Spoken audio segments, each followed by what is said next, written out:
So yeah, if you're on your path, like I really do think things will work out. If you're not on the right path, things, I call them redirections. I used to call them like failures or a block, but honestly, that's just something redirecting you, getting you on the right path. I think in life in general, you can have the best intentions and you can put forward a great amount of effort, but if the timing's not right, like the universe will kind of redirect you, and then when a timing is right, it'll open up and it'll be meant to be. So this is my thing. You got to fight for your right to party. Am I right? Like, I'm here to catch some waves too. I'm here to shred. I can surf. It's okay. It's funny, like the just the emotional roller coaster that surfing can be sometimes. Like, I love it. I hate it. This is fun. No, it's not. It's fun. So the guest today is Nicole Grodesky, and she and I go way back. In fact, we just finished up this chat that you're about to hear. We've been through a lot together. We've gone on some awesome trips. We've had some intense heat battles against one another, but we didn't tell any of those stories. Instead, we focused on talking about her story of growing up in Florida to a single mom and her adventures of believing in herself and speaking up for herself. And anytime something didn't go exactly the way she thought it was going to be, she saw it not as a failure, but as a redirect. And that has led to her today living her dream in San Diego, married, owning her own house, owning her own business, and still keeping true to herself and speaking up for herself, even when jerks in the lineup try to tell her that she doesn't belong.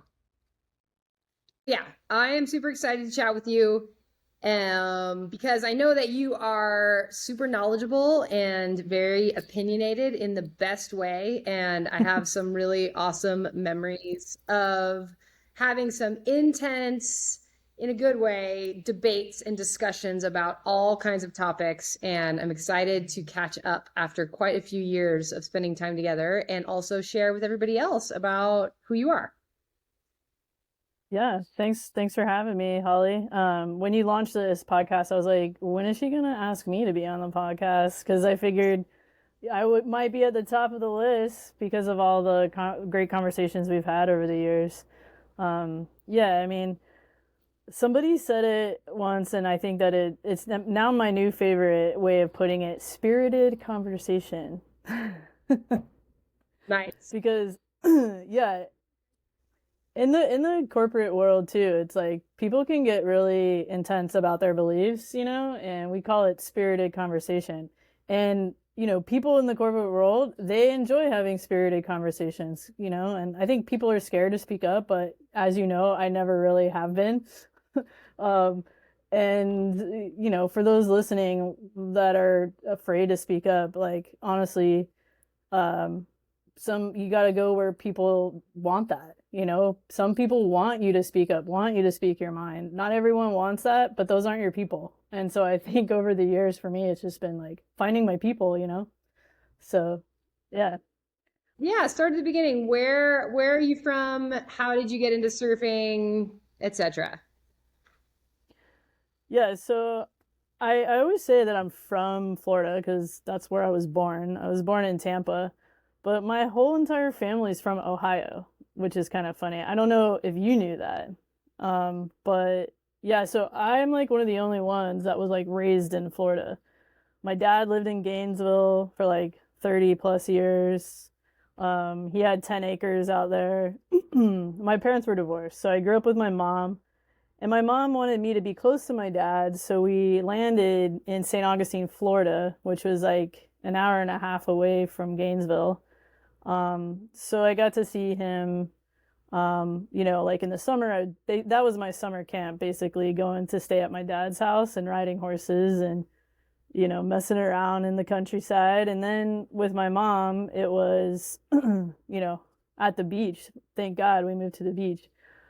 Because growing up, I was very hyperactive. I had a ton of energy. So the ocean was definitely a safe place for me to just be myself and let loose. And when I got started, so when we first moved to St. Augustine, I was just like 12 or something, and I was swimming in the water and like body surfing and boogie boarding. Like I wasn't a surfer yet, you know?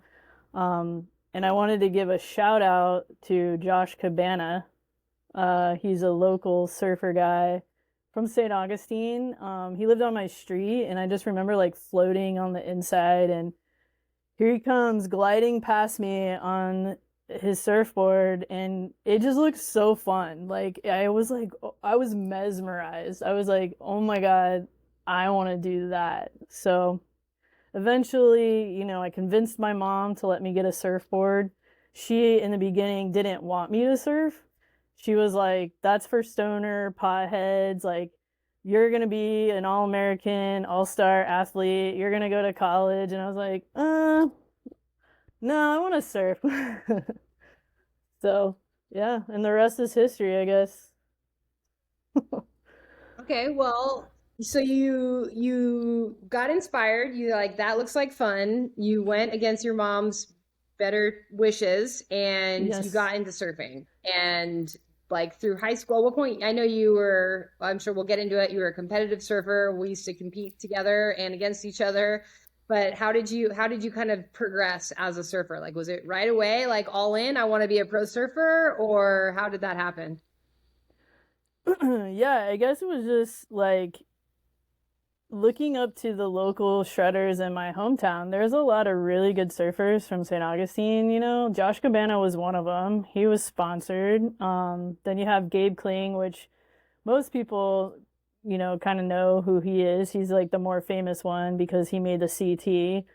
And then, Jody Davis was another guy that was shredding, Jeremy Creeder. These guys were in ESM magazine. They were sponsored by Volcom, and um, they were at my bus stop, and I just was like, I looked up to these guys, and they actually had my back, and it was really cool. I went from like getting screamed at from being in the way to being like, oh, you're actually like surfing pretty good, Nicole. Like you're getting better, and I just remember like a moment Josh said that in front of everyone at the bus stop, and I was just like, my heart was just like, oh yeah, like I'm one of the boys now, like yeah, killer. But they were all competing, so I don't know. I just kind of got into it because it was like what they were doing, and really it was just kind of a community event. And it still is. Like Gabe does like a Grom contest, and all the homies go down there now. They all have their broods, all their kids, and it's a community thing. So yeah, and then, they were getting sponsors and free clothes, and my mom was like, "Oh, you get free clothes like from sponsors?" Being a single mom, and she was, raising me on a school teacher's salary, so, any which way we could get endorsements or ways to keep me going doing what I love, where it was discounted or, free clothes or something. She encouraged that. She was behind me. So, yeah, I just kind of fell into it. It seemed like more of a natural progression.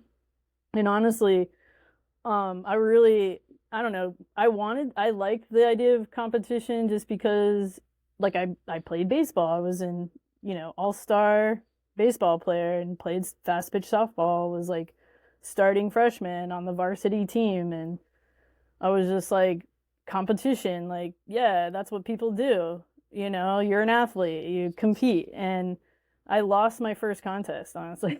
I was like, maybe I'm not supposed to do this.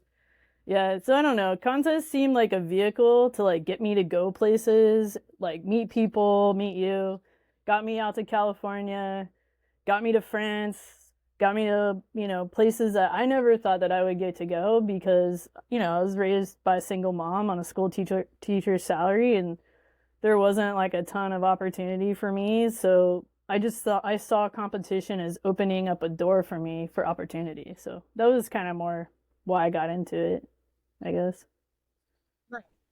So in competing in the ESM and or ESSA you did, and then at some ESN. point you relocated to California, which was where we met. So what was that like making that decision to jump across the country? It was terrifying, honestly. But everything in my soul being like knew I had to be in California.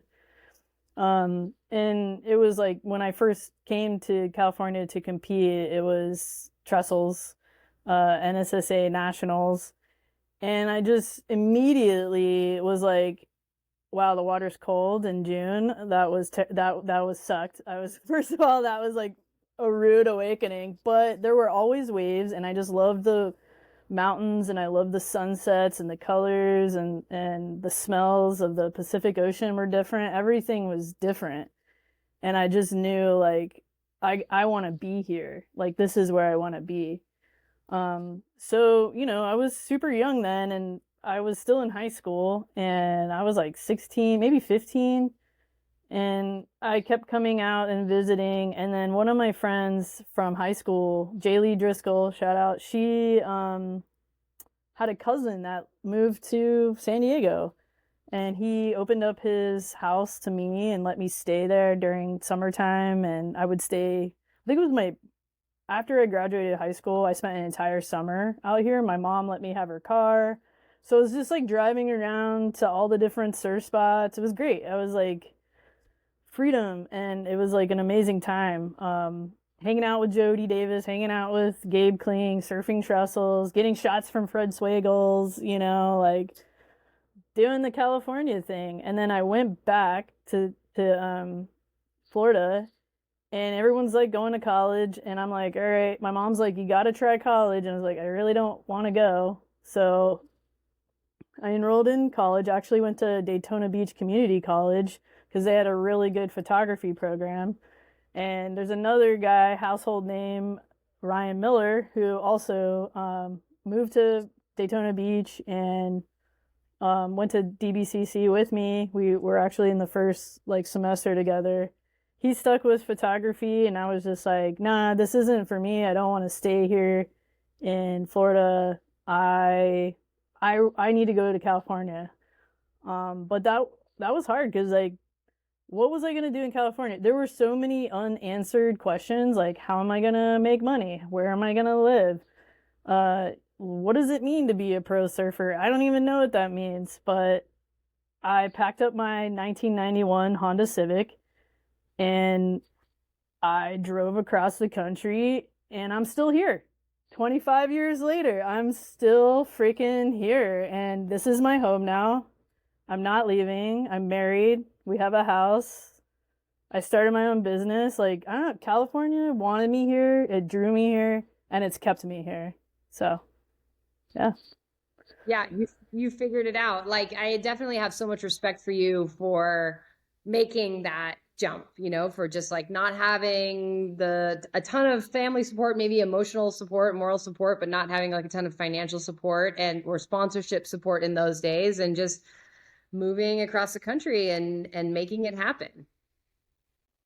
Yeah, I mean, I started off, working in restaurants. I didn't have any serving, waitressing experience, so I had to bus tables and do hostess positions. And I got lucky. I met people out here, and I used my or took advantage of my connections. Like it just everything fell into place, like I remember once again I was staying with my friend's cousin and Ocean Beach, and like the next morning I needed a place to live. His roommate wakes up, and he's like getting ready for work, and he's like, "Oh, you need a place to live? Well, Todd just moved out of the Texas house. Lane's there. You should go talk to him."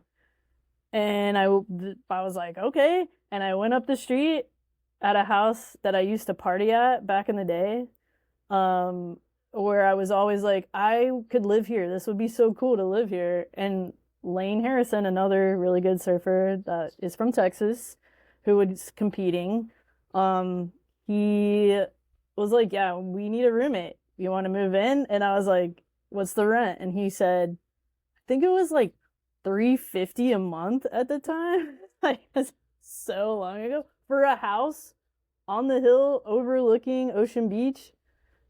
Sign me up. So yeah, I don't know. It's just everything's slowly falling into place. Jobs, places to live, stuff like that. So yeah, if you're on your path, like I really do think things will work out. If you're not on the right path, things I call them redirections. I used to call them like failures or a block, but honestly, that's just something redirecting you, getting you on the right path. So Do you want to talk about your experiences with the surf industry? Because at this point, I hear what you said. Like, I don't even know what it means to be a pro surfer, but there was that era when you had moved to California where, the women surfing industry seemed like it was starting to grow, and there were like a few magazines. We talked to Sunshine Macro recently about, her experience in starting Surf Life for Women, and just like speaking into your experience in that era. yeah, I mean, it's a really weird experience being a woman in society, just in general. Like, okay, now let's be a athletic woman in a like male dominated world. It's not just surfing that's male dominated, like everything I feel like is male dominated. What isn't male dominated? Um and yeah, I mean there was a lot of redirections. I would say kind of like yeah, but it was also a good time of like women were on the forefront. Women were pioneering. Women were saying, "Hey, we're here. We're not going anywhere, and we want a seat at the table." And thanks to people like Sunshine, we had a seat at the table. We had our own magazine, and so I really just focused on that. I focused on supporting other women who were, you know, doing it, whether it was like competing in skateboarding or surfing or creating their own magazine. Um, I was kind of a part of that too. Like I took, photographed women skateboarders and surfers and got them published in Sunshine's magazine. And it was never about the fame or the fortune because there wasn't any.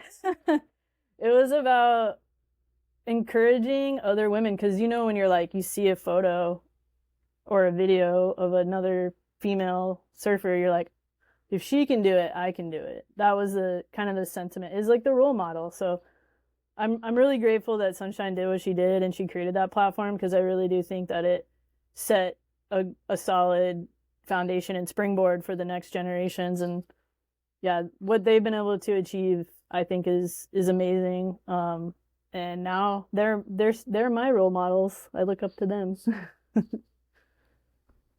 Yeah, for sure.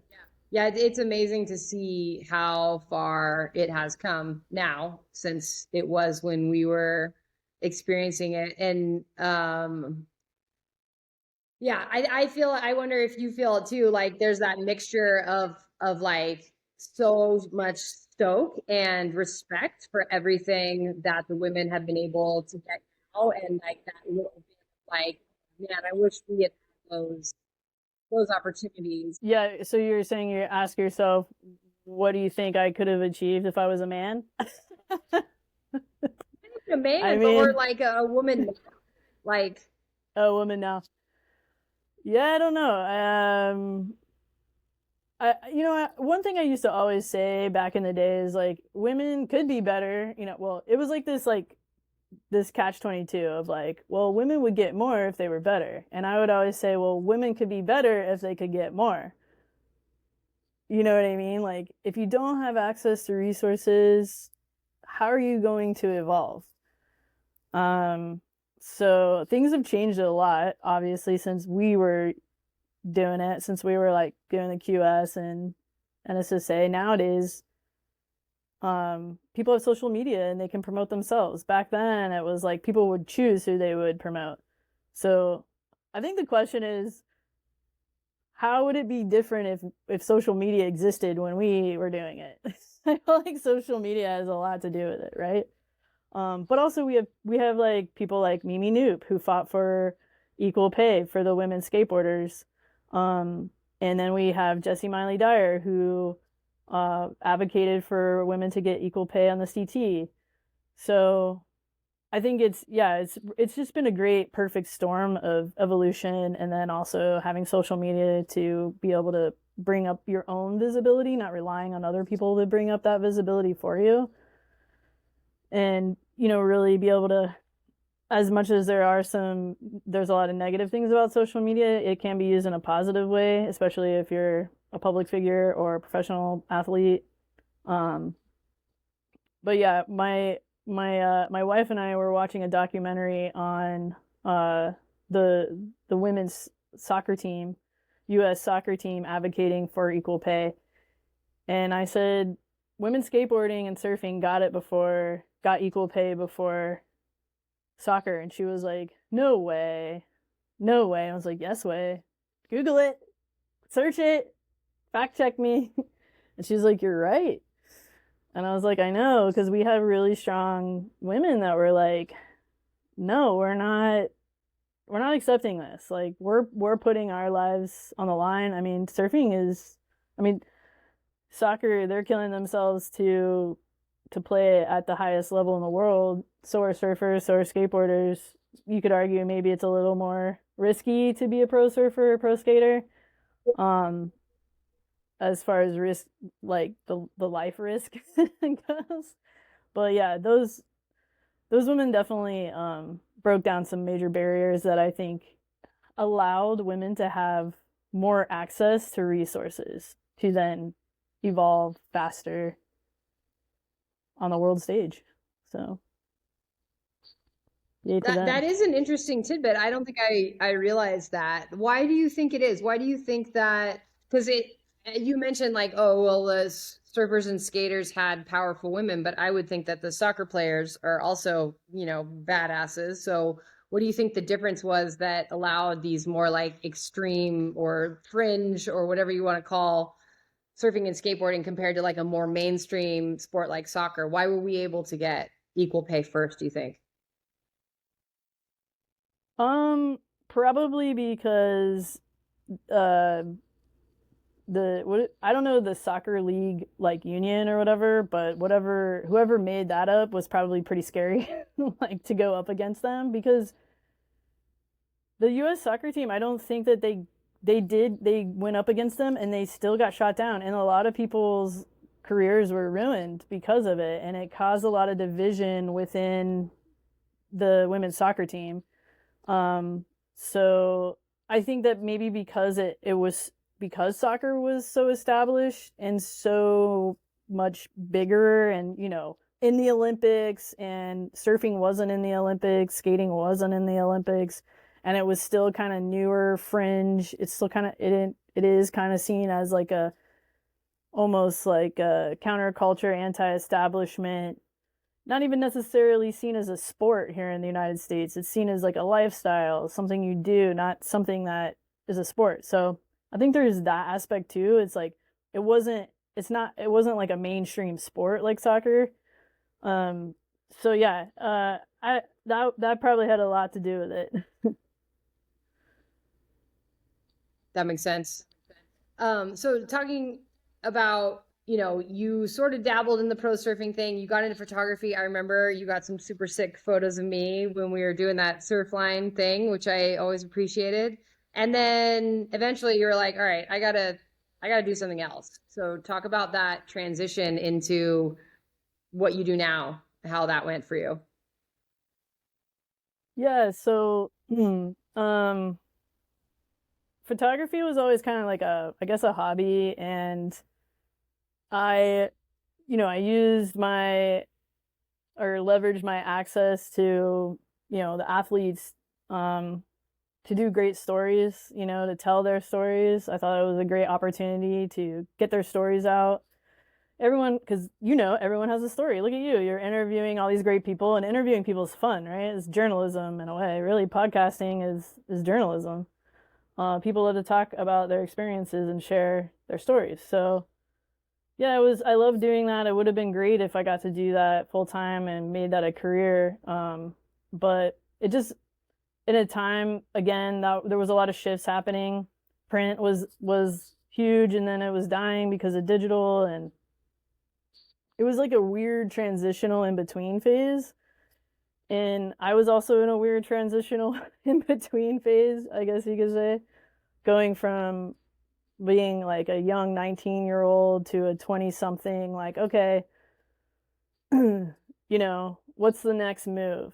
You've traveled around, you got sponsors, you did these contests, competing on the world stage is ridiculously hard. um, you know, what's next? And I just always, being raised by a teacher, I was like, education is important. I always kind of knew I was going to go back to college. So I decided to start my journey in college. And even then, I was like, I didn't really know what I was going to major in. Um, I I went into communications because there's like photography, journalism. That's what I was already kind of doing. And yeah, photography ended up that track at Cal State Fullerton ended up to be kind of a dead end for me. I couldn't get the classes I wanted. I'm like, this is gonna take forever to graduate. And really, my goal was to graduate as fast as I could because I was already kind of behind the track. Most people were already graduated when I started college. So I was like, I want to graduate by the time I'm 30. That was like a goal that I set. So I ended up majoring in public relations because I felt like any corporation, any company is going to need some kind of communications person.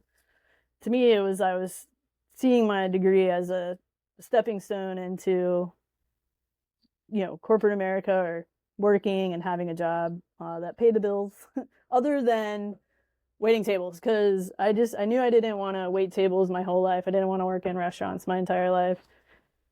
So yeah, I mean, I went to Cal State Fullerton, graduated with a degree in communications, and then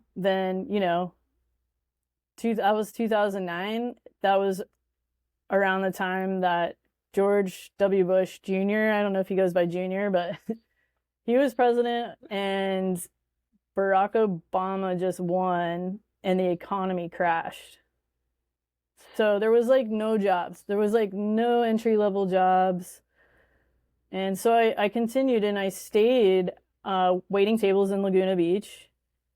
And Laguna Beach was not really impacted by the economic downswing. It was actually good for us because all the Laguna Beach people they're up in the top tier wealthy brackets. They're like, we're not going to Italy this year, so you're gonna see us a lot more. It was like that.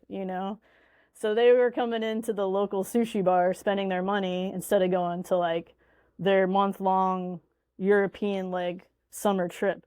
So, for me, I was making money during that summer and surfing trestles, no more college. It was great.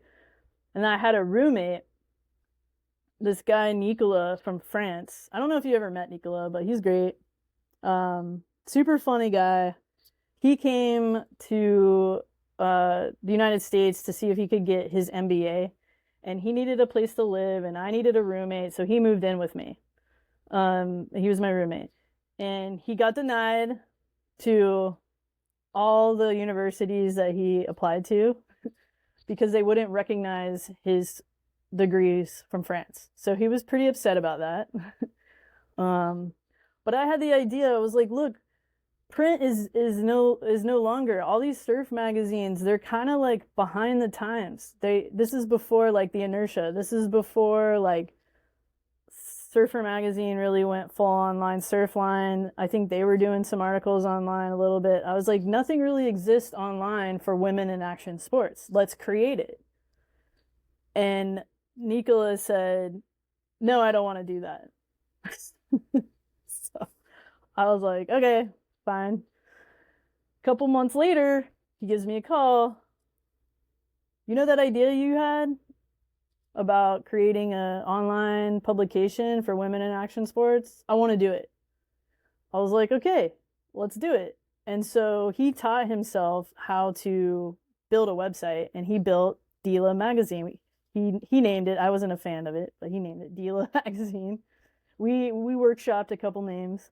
Um, and then, I took my photography skills, my feature article writing skills that I had kind of honed in on over the years going to college, working with Sunshine, working with Christina Scampiego at Surfline. And I started publishing. We created this online magazine, and do you remember that? Do you remember Dila? As you're saying this, I was like, oh, that's right. I do remember that. I had forgotten, but you're jogging my memory. Yeah, it was kind of a flash in the pan, whatever. It was a great experience for me because I learned how to navigate content management systems. So like the back ends of websites, and it was Drupal. Your site's WordPress. I've been in the back end of your website. I know WordPress now too, but and then Nicola's like, "What's our top performing article?" I was like, "I don't know." He's like, "Let me show you," and he showed me Google Analytics, and that's when we started talking about keywords and organic traffic and top performing landing pages and top performing articles. And I just kind of I sat back and I had a moment, self-reflection. I was like, this is going to be an entire industry. It wasn't yet, I was like, this is going to be an entire industry, and this could be a career path for myself. And I kept an eye on it, and I kept waiting to see job postings, job positions for digital marketer, specialist, coordinator. And that's how I got into SEO. That's how I got into digital marketing, and that's what I do now full time. Yeah. Wow, what a cool story that I didn't know that. I am stoked to hear that it was kind of just like your passion to support women and get those stories out there. And then just like a side effect of that, you're like, oh, actually, I enjoy this too. And here, this is my thing. That's sick. Yeah, and it's been like not the it's been a pretty bumpy career path, I'll be honest. Like it hasn't been the most smooth, but it's I would say I'm battle tested in a way. Like I've been on client side, I've been agency side, I've worked on so many different types of like industries, companies, brands. SEO, it's like a process, it's a strategy, and so it's agnostic to any kind of one company or industry. So you don't really need to specialize in any one thing. Um, I think it's better if you diversify, because if you're only doing, like, say, for example, SEO for dentistry or medical offices, aren't your clients competing against each other? Like, so I've never really wanted to go that route of like pigeonholing myself. So I've actually worked across the gamut, like Rady Children's Hospital, Sector 9, like a skateboarding company, a children's hospital, B2B tech company, a surf retreat, companies, like whatever it is. I'm like, yeah, let me do the research for you. Let me show you your strategy. Let me help you with your content, you know. So yeah, for me, like I'm always getting back to those roots of like content strategy, articles, content creation, publishing. And so I'm still kind of like having fun with it. But yeah, at the end of the day, like I wish I was surfing every day like you, Holly. But that's okay. I don't need to surf every day, I guess. And then you recently went out on your own and started your own business. Yeah, I actually bought the domain in 2019, and kind of just sat on it because I had a pretty good position at an agency making, pretty good money. Was high up there in the company. Good benefits, 401k, all that good stuff. And then, you know, even then, like in my moments of not being happy and working full time, I would work on the website a little bit and get excited, and then it would just sit there. But then I got laid off in like 2023, I think it was, a couple falls ago. And I was like, well, let me start working on the website again, and got it launched, and it was like, all right, I'm going off on my own. But for some reason, there was another redirection, and it wasn't time yet. So this would be 2024, and I ended up taking in a full-time position.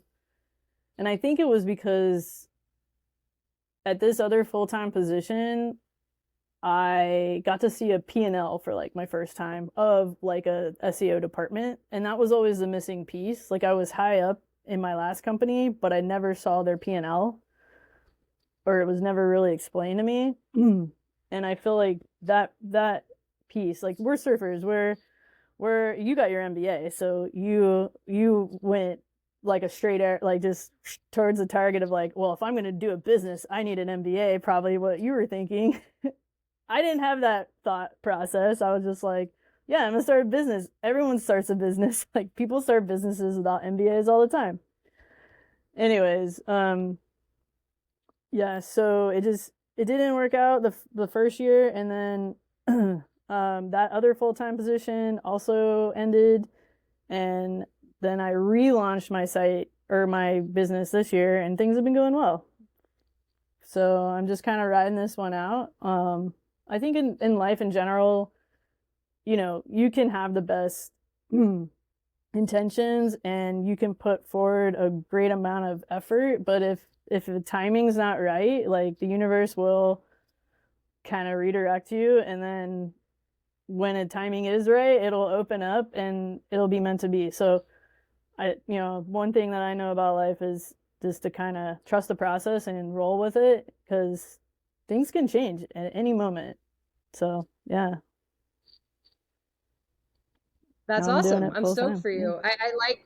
I like what you said about the timing wasn't right and I had to get this other job that I learned this key piece of the puzzle that, you didn't even know you didn't know until you were learning it. And I think that that's such an important thing to remember, that so often, like you said, it's like, yeah, people start businesses all the time without any experience. And sometimes they're really successful, but also that it's almost like relationships too. I feel like it's like each relationship that you're in, like you learn that like extra thing about yourself or about, what you're into. And then you use that to like greater benefit in the next one that comes along. And each one is like I think about like the romantic relationships I've been in, and people look back and be like, "Oh, I failed." It's like no, because it wasn't a failure. Like I said yes to this thing, and I tried it, and I wrote it out, and I learned from it, and it just like it made me better each time. Yeah, I totally agree. Yeah, I mean, I think that I don't know, when you're young and it's just like you have all these expectations and these visions of like the end product, and then you just skip over the process, you know. But I've had people say to me, a lot of times it's about the journey, not just the destination. And it's so true. It's like sometimes, I don't know, maybe the destination is the journey. Maybe you're always in the destination and you're always in the journey.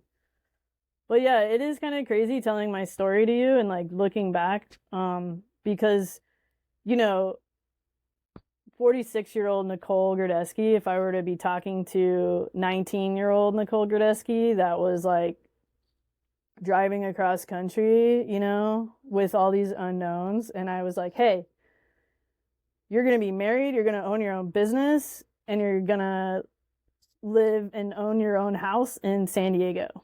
Like my younger self would be like, what? Like, what are you talking about? So, but yeah, you just got to keep Yeah. your eye on the prize. Somebody would always tell me that, keep your eye on the prize. It's so funny. It's so true. And I always like to think about like you said, like going back to I tend to go back to my 15-year-old self instead of my 19-year-old self. But the message that I always want to say is like, don't stress, dude. Like it's gonna be fine. Like it's gonna work out even better than you could even imagine right now. Like keep working, don't get lazy, don't get complacent, but like you're gonna be okay.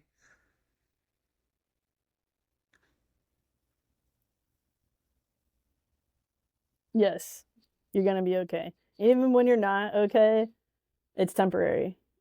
It's not okay now, but it'll be okay soon.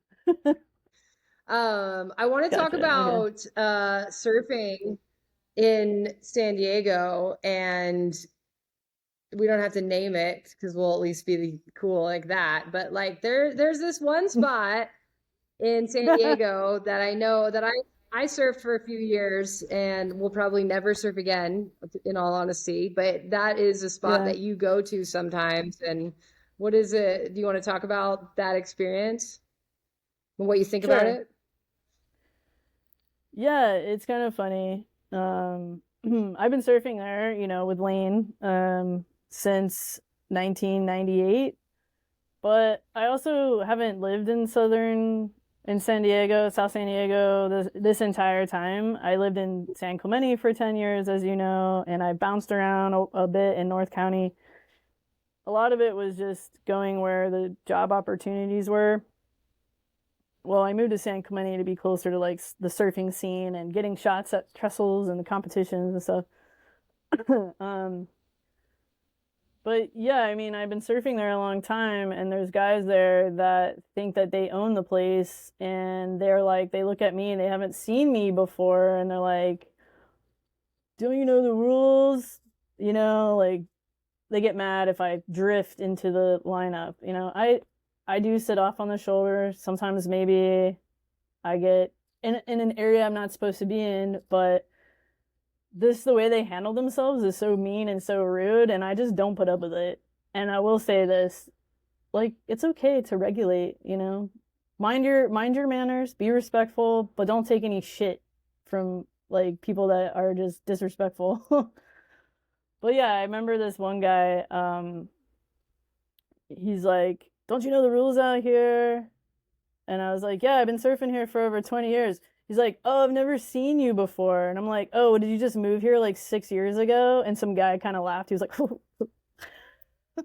because it probably was true. And anyways, we get into a screaming match, and then some other guy, one of your buddies actually, some old team manager of yours from Reef, I think, he's like, "Nicole, you're not making your case any better." And I was like, "See, you do know me. You guys freaking know me."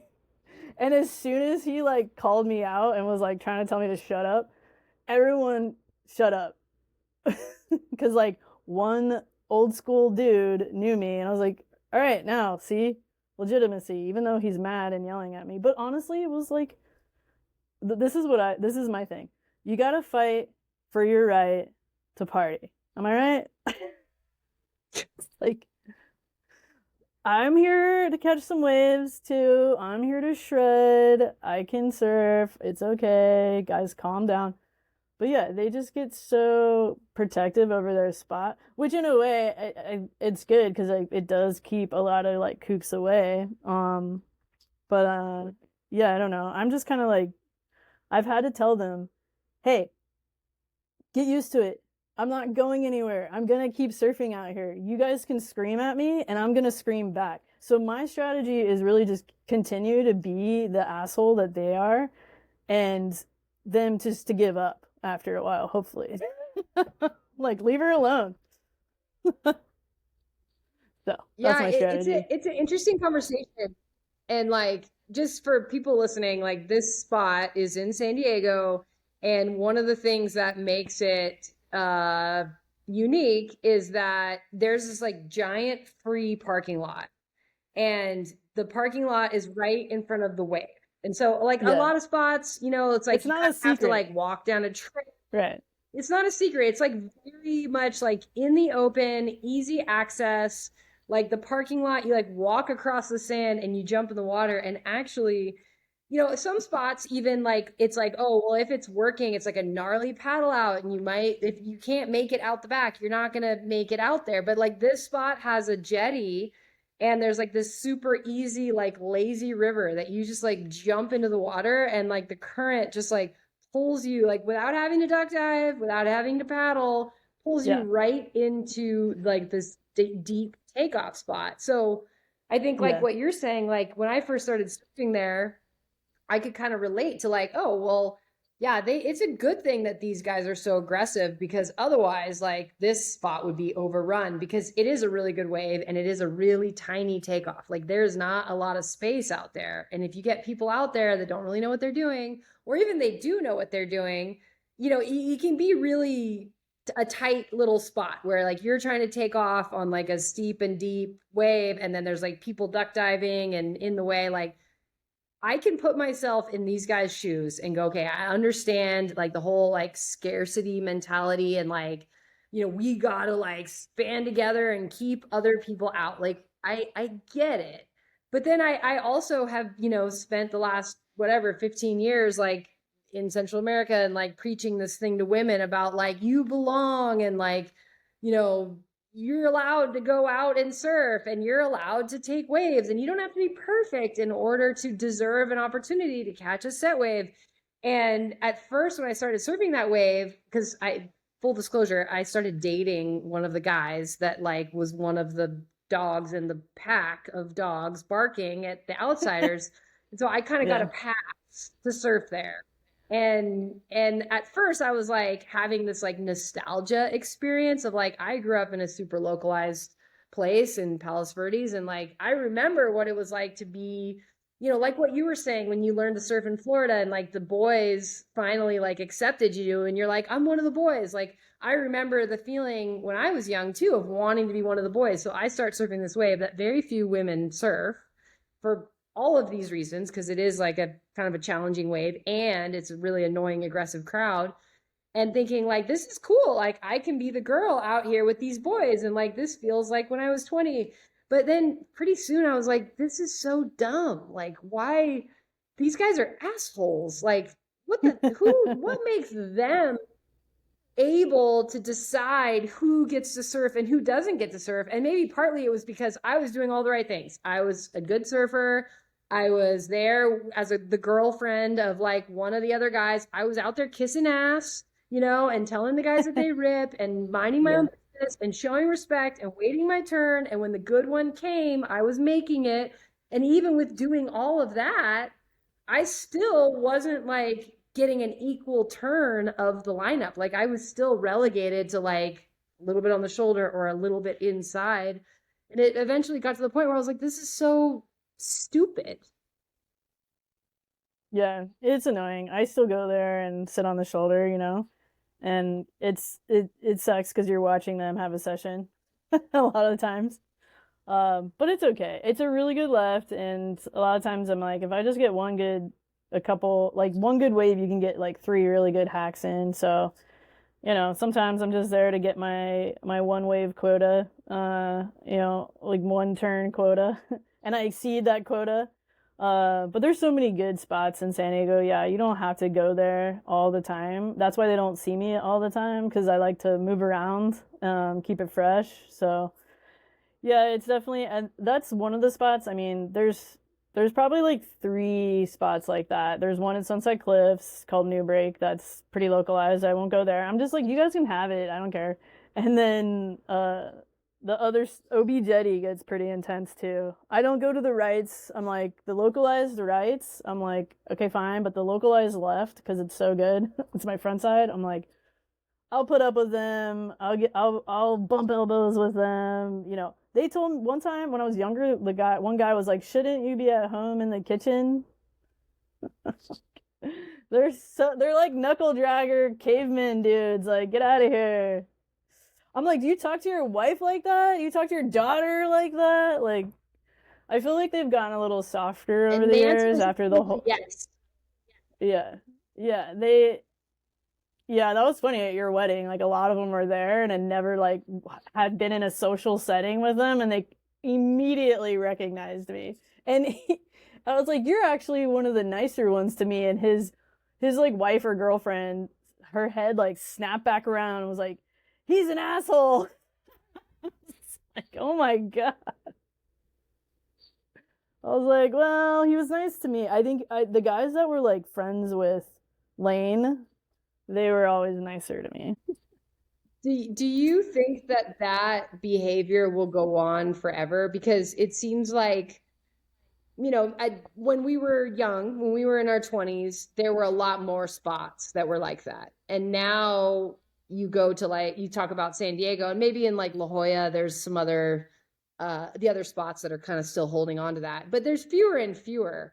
And I wonder if they will be able to keep that up forever, or if we just sort of have to wait it out until those guys need their knee replacements or whatever, and then they are out of the lineup, and if the next generation will have that same mentality. What do you think? Well, it's funny because I've seen those guys out there with their sons, in the water. And one teenage kid, I was paddling next to him. We were paddling out next to each other, and I said, "Don't be like those guys." And he's like, "Oh, I will." So I think that I think that there will be some of them that will be like, um, just like their dads, and there'll be some that are like, I would never want to be like that guy, And yeah, I think there still will be like a wolf pack there, but I don't think it will probably fizzle. I mean, I've been living out here 25 years and it's still going for that long. So could it go for another 25 years? Probably. So I don't know. Yeah, it is what it is. It's part of surfing, I think. Honestly, it's kind of funny in a way. Like for me, I get in my moods. I go out there and I'm like, all right. I tell myself, I have like a talk with myself, like, all right, if they're being assholes, just look the other way. They're like dogs. Like when you paddle out, you can't look at them in the eyes. You just kind of like look down, and that's what I tell myself. Like, don't look at them in the eyes. And honestly, that works. When you don't look at them in the eye, like it Or works. or or bark at them. Like here in Nicaragua, there's like these big packs of dogs that are like, somebody owns them, but they're not well trained, and they're trained to be guard dogs. If anything, I was walking down the beach this morning, and this big pack of dogs came running at me, barking. And I That's didn't have scary. anything with me because of my phone, so like, I don't have a weapon or anything, and so I just went, and like the most and like the one like still came at me, and I did have a moment of like, oh shit, is this gonna bite me? And I was like, no, I have to be the bigger dog and just go, Yeah. and Yeah, eventually exactly. they scatter. And so I think like I have always appreciated you because I know that you're not afraid to bark back, and I feel the same. But and not everybody feels that way, and that's why I feel like it's really important for us that do have the confidence to bark back, to do the barking and be like, hey, just because I'm a woman doesn't mean you can just like pick on me. I'm not just going to apologize and paddle away. I'm going to snap back at you. You call me fat, guess what? You're kind of fat too. Yeah, exactly. But it is childish, right? And it's like low vibrational. And like that's not a space that I want to be in all the time, especially when I'm surfing. But like, come on, surfing's supposed to be fun, Like it's supposed to be like your place of happiness, So it kind of sucks that they bring it to that level. But again, I go back to the you got to fight for your right to party, Like I'm here to have fun too, damn it!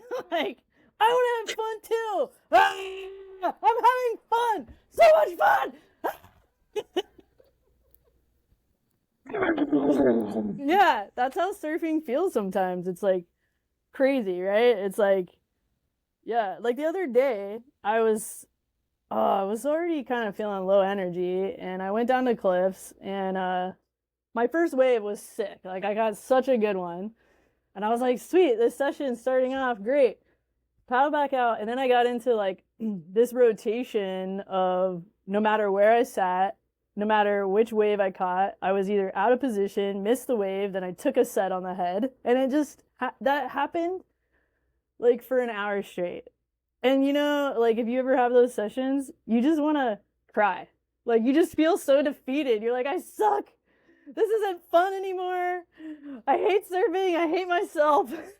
Like, what am I doing out here? You have that part of your brain talking to you, and then you have your other part, the more like grown up part, which is, you know what? You're not going to win them all. There'll be more sessions. You're just in a bad rotation. Remember that time you were in a good rotation and everyone was mad at you because you were catching all the waves? You know what I mean? So I just feel like, I don't know, sometimes you just kind of got to put yourself in that mental like state, just like can't win them all, we'll get them next time kind of thing. But yeah, I don't know. It's funny like the just the emotional roller coaster that surfing can be sometimes. Like I love it. I hate it. This is fun. No, it's not. It's fun. You can relate, right? When you're getting slammed at the boom, you're like, yeah, I'm gonna get so barreled, and then the wave's like, no, you're not. Boom. I feel like I rarely get mad at the ocean. It's for me, it's more about the other people. Like if the waves are bad, or like if I pick one that I think is going to be sick and then I get slammed or I get caught inside or like whatever else it is, like it doesn't. No, don't get me wrong. Sometimes I'll get annoyed in the moment. Like you paddle for one, you don't catch it, you turn around, there's like a giant set, and you're like. Ugh.